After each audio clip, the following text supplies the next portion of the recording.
Para bang di mawari masisiro. Para bang masisiro yung bago nating ano. Ayan, hinila guys. Ito na guys, hinila. Kala ko masisiro eh. Yun, nandito pa guys. Fish on, fish on. Hi, hi. Fish on.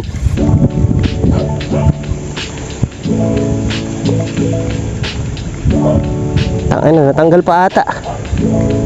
Yun, nandito pa, nandito pa. Kala ko masisiro na tayo guys. Yun, fish on. So guys, fish on.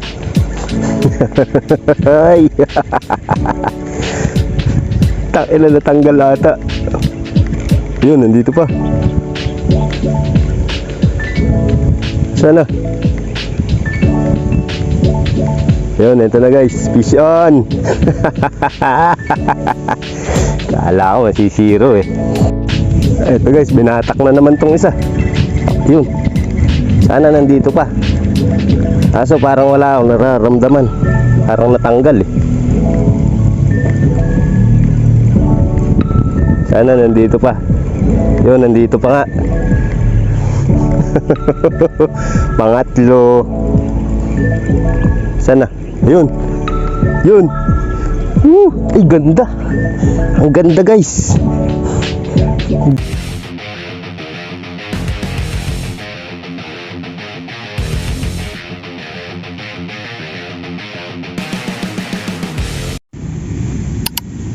So ayun guys, so solo fishing na naman ako. So ito po yung gamit ko, yung gutur. Yan. So nagpalit ako dito ng braided. So manipis na siya kung napapansin nyo. Nagpalit ako ng manipis. So ano lang, 18 pounds 18 pounds 0.12 mm. Tapos yan pa rin yung setup kong gamit, yung pumapatay ng maraming rohu. So ayan, mas magaan siya ikas. So umaabot doon sa kabila na yon. So 5 grams yung sinker, malayo na yung nararating. So saktong sakto yung order kong braided. So try ko, field test natin kung matibay ba yung 18 pounds. Sabagay, maliliit lang na may target fish ko. So kayang kaya to, kahit dory kaya nito eh. Nasa gumagamit lang din. So try natin. Ito pamain ko guys, masa ng Pilipinas. So magpapain lang ako. Sana makadali. So napakasarap gamitin ngayon tuloy ng fishing rod ko na to, nung pinalitan ko ng braided. Hindi na kailangan ng mabibigat na sinker para lumayo yung cast. So 300 meters din yung nailagay kong braided. Sugayi lang yung in-order ko, sugayi lang. So all goods naman. 4 strand lang in-order ko, yung 8 strand masyadong malaki. So sakto lang naman. Kasing nipis ng sinulid. So ano, basic lang ikas. Talagang pagpitik mo malayo nararating. Tingnan natin kung makakadali tayo dito guys. Sana pagbigyan tayo ng mga rohu. So isang rod lang yung dala ko. Hindi na ako nagdala ng mga medium heavy setup. Hindi naman kailangan eh. So ginagamit ko lang yun pag naghahunt ako ng dory. Ito kaya din yung dory nito. Kaya lang ito ginagamit ko pan rohu kasi magaan. Magaan lang siya, hindi na kailangan ng sinker. Saka hawak-hawak ko lang kasi pag rohu, dahil makagat yung rohu eh. So mas sumarap gamitin yung rod. Mas masarap gamitin yung pamingwit ko ngayon nung nakapagpalit ako ng braid. Tingnan nyo, ang dami pa oh. Pero ang layo na ng cast niyan, sa kabila na. So pagka ginamitan ko to ng 10 grams, so mas malayo pa yung maikakas ko. Pwede ko na tong gamitin sa dagat. Magagamit ako ng mga 10 grams na lure, ganyan, 15 grams. So hindi mahihirapan yung rod ko sa 15 grams kasi medium. Tapos yung line ko pang light. Kaya pagka 15 grams, 10 grams, so saktong-sakto siya sa harapan ni Kas. So, dito mahirap lang mag-fishing ngayon dito, madaming water lily. Ayan, nagtambak ang water lily. So wala pa akong strike. So yan pa rin yung kinas ko kanina. Hindi ko alam kung may pamain pa yan. So sana makadali tayo ng rohu para ma-testing naman natin line. Yung performance pagkas okay naman eh. So kung ano yung rod nyo, piliin nyo yung tamang specs ng line para hindi kayo mahirapang gamitin yung fishing rod nyo.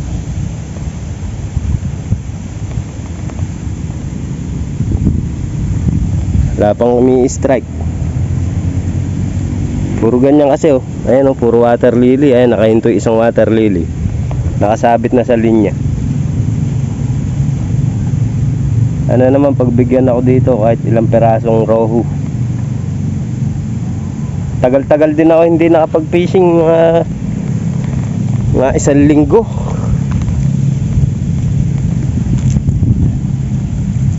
Pag may kumagat yan, tatangayin ng bigla yan.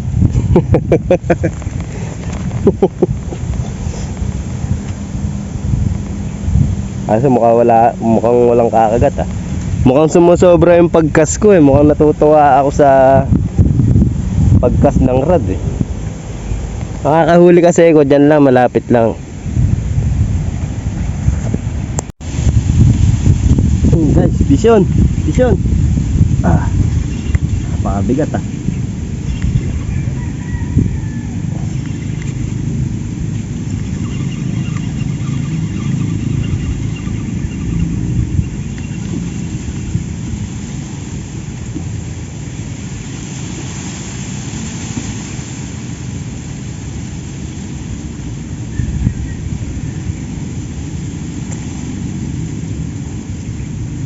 Ano kaya yun?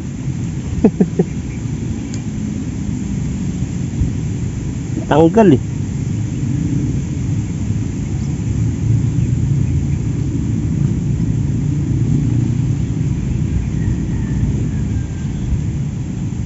Hindi ko alam kung anong isda yung, pero basura siguro kasi hindi naman lumalaban. Di man janitor.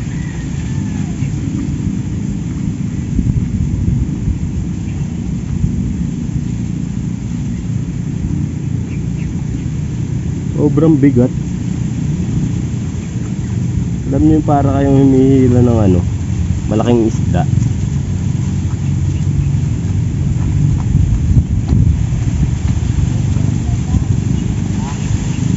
Yan nyo guys, simpleng-simple lang ito. Napaka-basic.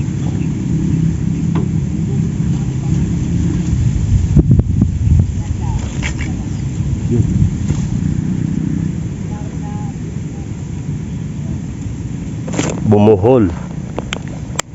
Overspool ata ako eh.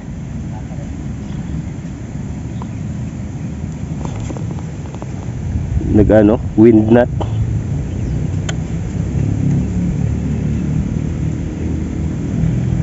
Puputulan ko pa.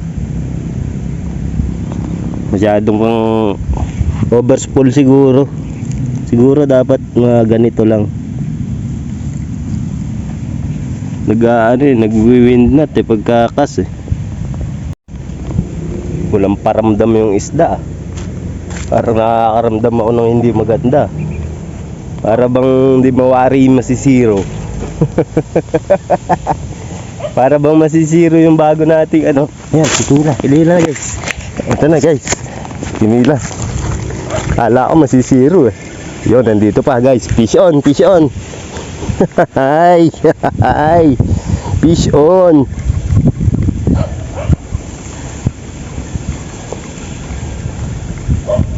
Ano, natanggal pa ata. Yan, nandito pa.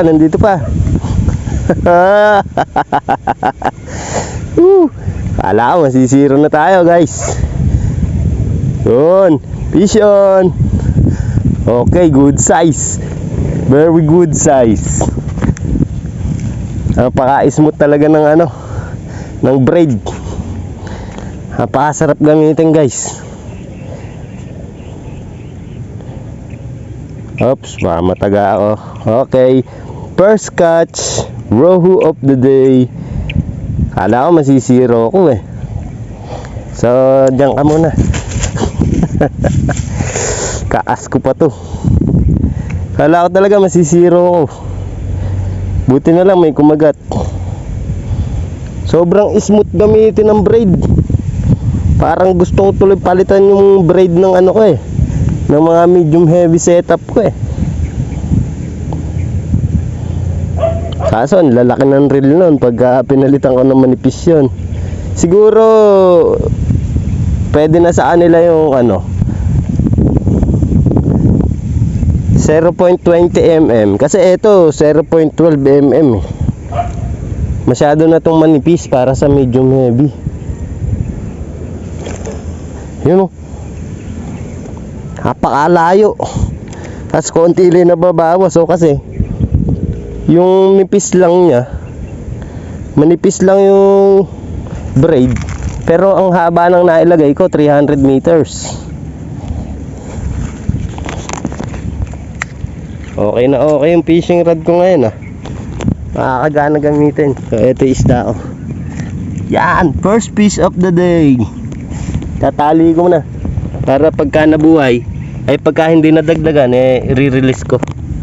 Ganun kasi ginagawa ko. Pagka hindi nadagdagan yung huli ko, nire-release ko na lang. So, ba't lumundo yung tali? Lumundo yung tali eh. May isda ata.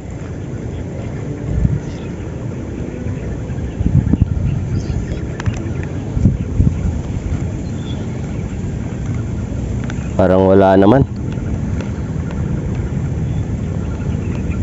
Siguro strike. Wala nga. Strike lang, guys. Bigla nilundo yung tali. Papain na naman tayo. Medyo madilim na, hapon na kasi. Lumusong ako dito, alas 3 na. Wala akong time sa pagpipishing. Talagang sumingit lang akong pilit. Sana naman kahit pa paano makasampu tayong isda. Pagka isa lang yan, re-release ko yan. Hindi naman niya mamamatay eh.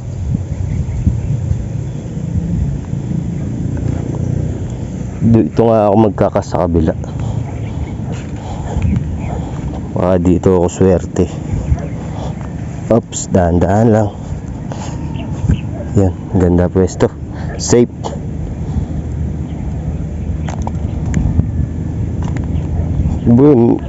Lumuyo ko yung camera ko, nalulungkot eh.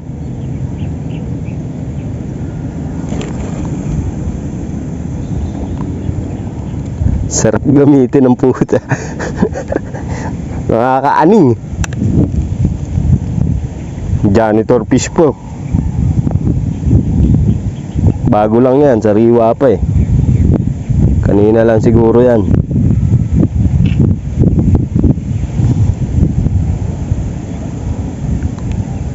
Kagatin mo na agad. May strike. Strike ba yun? O nanginginig lang yung kamay ko?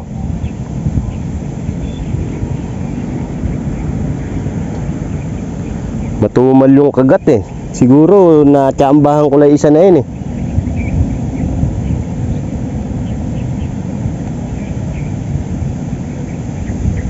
Wala oh.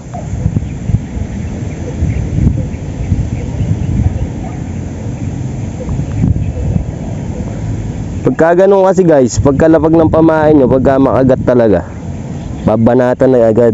Malabo pala yung tubig. Kaya pala hindi masyado makagat. Tapos may nanguryente pa kanina. Daming water lily dito. Ito sa gabal sa pagpipishing Kung nagpipishing kayo at nadadaanan kayo ng water lily, alam nyo pakaramdam niyan. Napaka-buenas.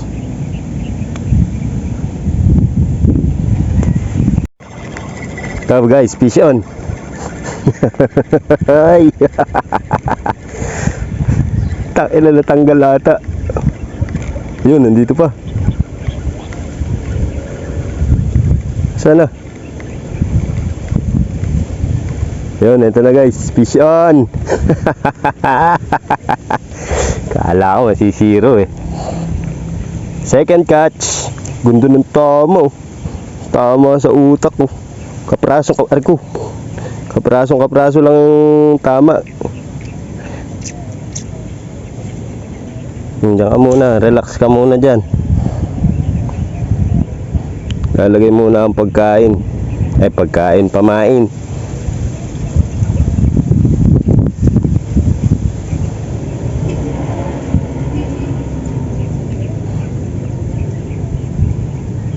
Marami sana. Alas 4 na nga pala. So 1 oras na ako dito.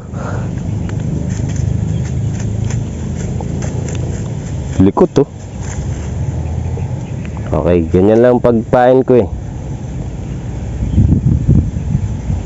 Tas kas malala lang. Kas malala.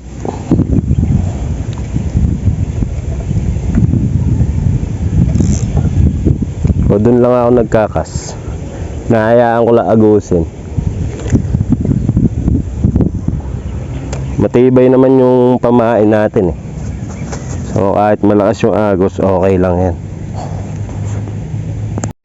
Ito guys, binatak na naman tong isa. Yun. Sana nandito pa. Kaso parang wala akong nararamdaman. Parang natanggal Sana nandito pa. Yun, nandito pa nga. Pangatlo. Sana. Yun. Ay, ganda. Ang ganda guys. Ang ganda. Wala palang kawala Ganda ng size Itbugan ni camera Ayan Ganda ng tama niya. Rico. Rick. Nahook ako. Tinamaan ako ng isang hook. Busit ka.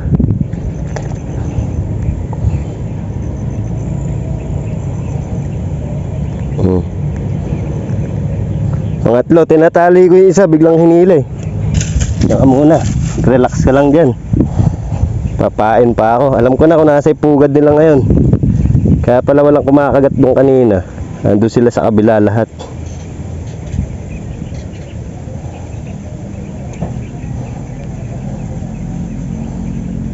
Yan, papain lang ako guys.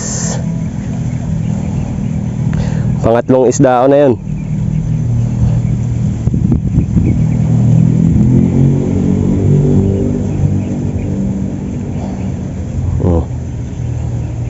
Pinipiga ako ng todo yung pagpain ko para hindi natatanggal agad. Alam niyo yun, pagka inagos, may naiiwan pa sa hook. Kasi nakikita ko pagka ni-retrieve ko, meron pang naiiwan sa hook na pamain.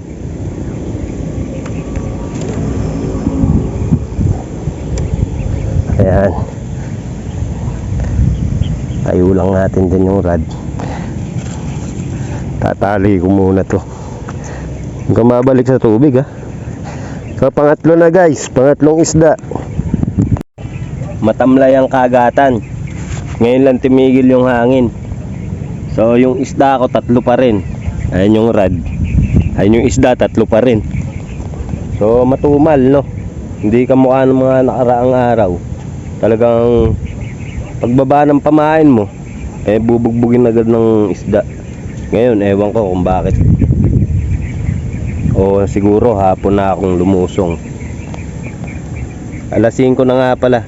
So yung isda ko tatatlo. Hindi ko alam kung papakawalan ko yan o uuwi ko. So goods. Nag-i-enjoy lang akong gamitin yung fishing rod, pero matumal yung kagatan. Nag-i-enjoy lang ako gamitin yung pamingwit ko ngayon dahil magaan nikas. Layo nang nararating eh. Alam mo yung pitik lang nakas, ganyan lang nakas, pak, layo agad nang nararating. Sarap gamitin to sa lure. Palag-palag din pala sa dalag to, no? Pag magdalag hunt kaya ako sa mga bukid, ganyan. Ewan ko dito kung kakagat, sasakmal yung dalag dito. Pero may mga strike sa akin sa lure dito eh. Siguro pagka bibili ako ng lure, maglulure casting ako dito, igiliran ko yung mga yan dyan, dito. Pwede rin dyan kasi malayo naman yung pagkas eh.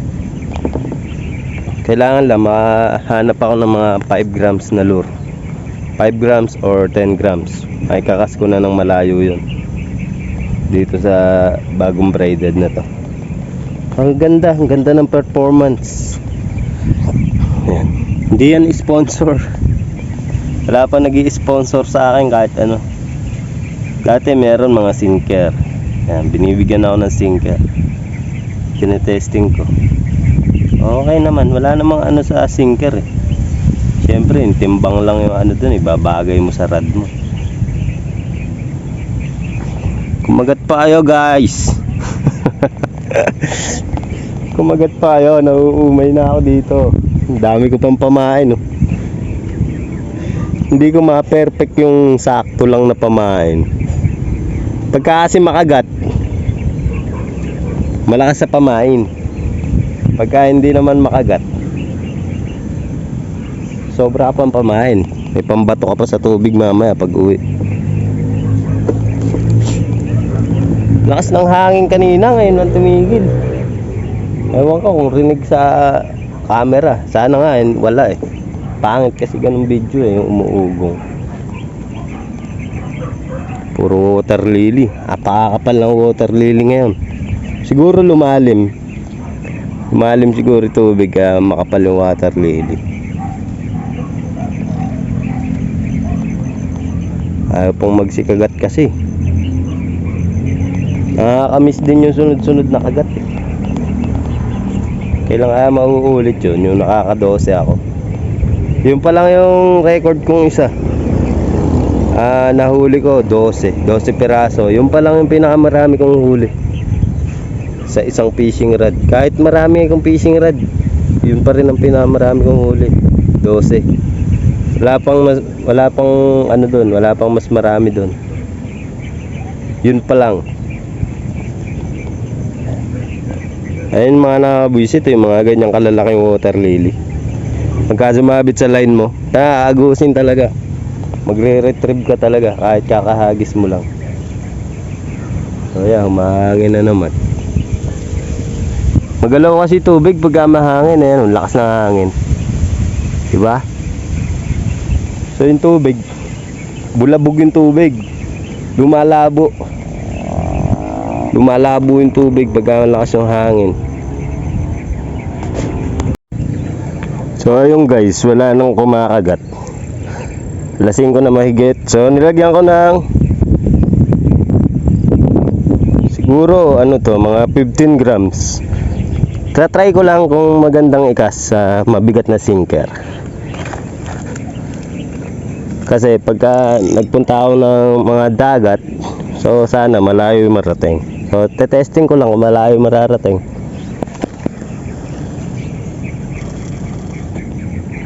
O malayo naman. Malayo na may narating guys. Ayun lang, tagal i-retrieve dahil sa sobrang haba.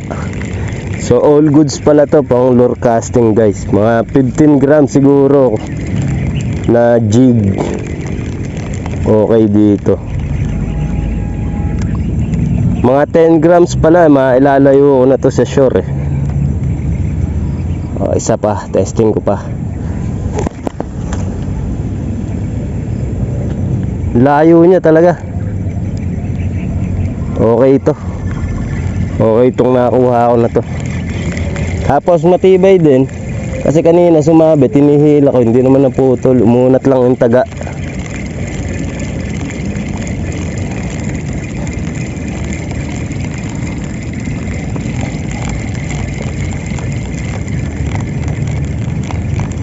Yun. Maganda tong pampapper ah. So ayun guys, hanggang dito na lang tong video na to. Salamat sa panonood and peace.